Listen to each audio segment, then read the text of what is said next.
Assalamualaikum warahmatullahi wabarakatuh. Kami dari kelompok 2 ingin mempresentasikan hasil diskusi kami yang berjudul Mantuk dan Mafhum.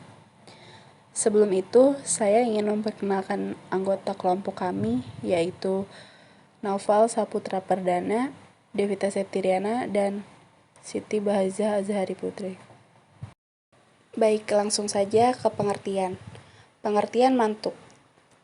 Etimologi mantuk berasal dari bahasa Arab yaitu yantoka natoku, yang artinya berbicara. Mantuk atau isim maf'ul berarti yang dibicarakan. Mantuk menurut ulama usul fiqh adalah suatu makna yang ditunjukkan oleh lafaz menurut ucapannya, yakni penunjukan makna berdasarkan materi huruf-huruf yang diucapkan. Dari definisi ini diketahui bahwa mantuk ialah makna yang ditunjukkan oleh suatu lafaz menurut ucapan atau makna tersurat, yakni menunjukkan makna yang berdasarkan materi huruf-huruf yang diucapkan. Misalnya, hukum yang dipahami langsung dari teks firman Allah pada Quran Surat Al-Isra ayat 23 yang artinya, maka sekali-kali janganlah kamu mengatakan kepada keduanya perkataan dan janganlah kamu membentak mereka. Dengan menggunakan pemahaman secara mantuk, ayat ini menunjukkan haramnya mengucapkan kata dan membentak kedua orang tua. Larangan atau haramnya hal tersebut langsung tertulis dan ditunjukkan dalam ayat ini. Macam-macam mantuk. A. Lafaz yang tidak memiliki kemungkinan lebih dari satu arti. Lafaz yang tidak memiliki kemungkinan lebih dari satu arti atau nas ialah lafaz yang bentuknya sendiri telah dapat menunjukkan makna yang dimaksud secara tegas atau sarih, tidak mengandung kemungkinan makna lain.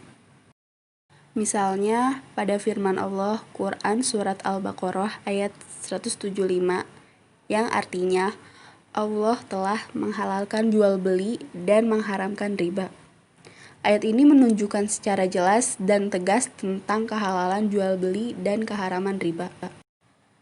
B. Lafaz yang memiliki kemungkinan lebih dari satu arti. Yang pertama ada zahir. Zahir merupakan lafaz yang diberi pemahaman dengan arti yang lebih diunggulkan. Zahir ialah lafaz yang menunjukkan suatu makna yang segera dipahami ketika diucapkan, tetapi disertai kemungkinan makna lain yang lemah atau marjuh. Jadi, zahir itu sama dengan nas dalam hal penunjukannya kepada makna yang berdasarkan pada ucapan. Namun dari segi lain, ia berbeda dengannya karena nas hanya menunjukkan satu makna secara tegas dan tidak mengandung kemungkinan menerima makna lain. Sedang zahir di samping menunjukkan suatu makna ketika diucapkan juga disertai kemungkinan menerima makna lain meskipun lemah. Misalnya firman Allah dalam Quran Surat Al-Baqarah ayat 222 yang artinya, dan janganlah kamu mendekati mereka sebelum suci. Lafaz yadhurna mempunyai kemungkinan arti suci dengan terhentinya haid dan arti suci dengan mandi janabah dan wudu.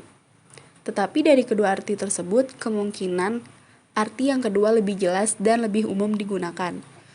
Kemungkinan arti yang pertama dari contoh di atas tersebut itu marjuh atau tidak diunggulkan, sementara kemungkinan arti kedua yang kedua itu disebut rajih atau diunggulkan. 2. Mu'awwal. Mu'awwal merupakan lafaz yang diberi pemahaman dengan arti yang tidak diunggulkan, karena terdapat indikasi ketidakmungkinan diberi pemahaman dengan arti yang diunggulkan. Mu'awwal ialah lafaz yang diartikan dengan makna marjuh karena ada suatu dalil yang menghalangi dimaksudkannya makna yang rajih. Mu'awwal berbeda dengan zahir. Zahir diartikan dengan makna yang rajih sebab tidak ada dalil yang memalingkan kepada yang marjuh. Misalnya Quran Surat Al-Isra ayat 24 yang artinya, dan rendahkanlah dirimu terhadap mereka berdua dengan penuh kasih sayang. Tidak mungkin memberikan pemahaman kata Jannah Az-Zulli pada ayat itu dengan pengertian sayap, yang merupakan arti rajih karena pada kenyataannya memang manusia tidak memiliki sayap.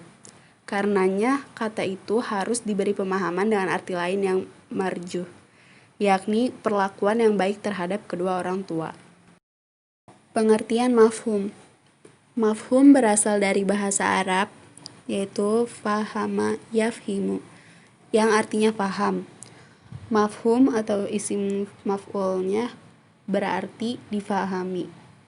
Mafhum atau pemahaman adalah arti yang tidak diperlihatkan oleh lafaz yang diucapkan, yakni penunjuk artinya keluar dari unsur-unsur huruf yang dicapkan atau makna tersirat. Mafhum adalah sesuatu yang ditunjuk oleh lafaz, tetapi bukan dari ucapan lafaz itu sendiri, atau makna yang ditunjukkan oleh lafaz tidak berdasarkan pada bunyi ucapan. Misalnya, hukum yang dipahami langsung dari teks firman Allah pada Quran surat Al-Isra ayat 23, yang artinya, maka sekali-kali janganlah kamu mengatakan kepada keduanya perkataan dan janganlah kamu membentak mereka. Dengan menggunakan pemahaman secara mafhum, di mana melaluinya dapat diketahui haram hukumnya memukul orang tua dan segala bentuk perbuatan yang menyakiti keduanya. Macam-macam mafhum. A. Mafhum muwafaqah adalah suatu petunjuk kalimat yang menunjukkan bahwa hukum yang tertulis pada kalimat itu berlaku pada masalah yang tidak tertulis, karena ada persamaan dalam maknanya. Disebut mafhum muwafaqah karena hukum yang tidak tertulis sesuai dengan hukum yang tertulis. B. Mafhum mukhalafah merupakan pemahaman yang diberikan kepada lafaz mafhum itu tidak selaras dengan yang dimiliki oleh lafaz mantuk. Dengan kata lain, makna yang berbeda hukumnya dengan mantuk. Mafhum mukhalafah adalah pengertian yang dipahami berbeda dengan ucapan, baik dalam istimbat atau penetapan maupun nafi atau meniadakan. Oleh karena itu, hal yang dipahami selalu kebalikannya daripada bunyi lafal yang diucapkan. Di sini ada mafhum muwafaqah. Mafhum muwafaqah dapat dibagi menjadi dua bagian, yaitu yang pertama ada fahwa al-kitab. Fahwa al-kitab merupakan pemahaman yang diberikan kepada lafaz mafhum lebih kuat daripada yang dimiliki oleh lafaz mantuk, yaitu apabila hukum yang dipahami dari lafal lebih utama dari hukum yang ditangkap langsung dari lafal itu. Misalnya memukul, menghardik, dan meludahi orang tua yang dipahami dari firman Allah dalam surat Al-Isra ayat 23 di atas. Berbeda kualitasnya dengan sekadar mengatakan atau ih kepada orang tua. Dari segi akibat, memukul, menghardik, dan ludahi orang tua lebih berat dibanding hanya sekadar mengatakan atau ih.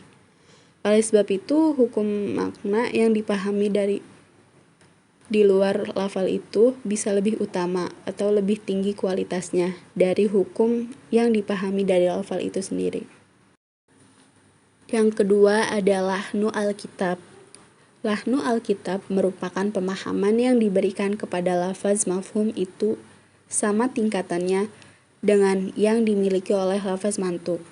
Misalnya firman Allah dalam Quran surat An-Nisa ayat 10 yang artinya, sesungguhnya orang-orang yang memakan harta anak yatim secara zalim. Nah, mafhumnya, memakan harta anak yatim sama saja dengan hukum melenyapkannya, membuang atau membakarnya. Karena pada hakikatnya, makna-makna ini mengacu pada satu hal, yaitu menghabiskan harta anak yatim secara zalim. Selanjutnya, mafhum mukhalafah. Mafhum mukhalafah adalah pengertian yang dipahami berbeda dengan ucapan, baik dalam istimbat maupun nafi. Oleh karena itu, hal yang dipahami selalu kebalikannya daripada bunyi lafal yang diucapkan. Seperti dalam firman Allah pada Quran Surat Al-Jumu'ah ayat 9, yang artinya, apabila kamu dipanggil untuk mengerjakan sholat pada hari Jumat, maka bersegeralah kamu mengerjakan dan tinggalkan jual beli. Dapat dipahami dari ayat ini bahwa boleh jual beli di hari Jumat sebelum azan, si muazin, dan sesudah mengerjakan sholat.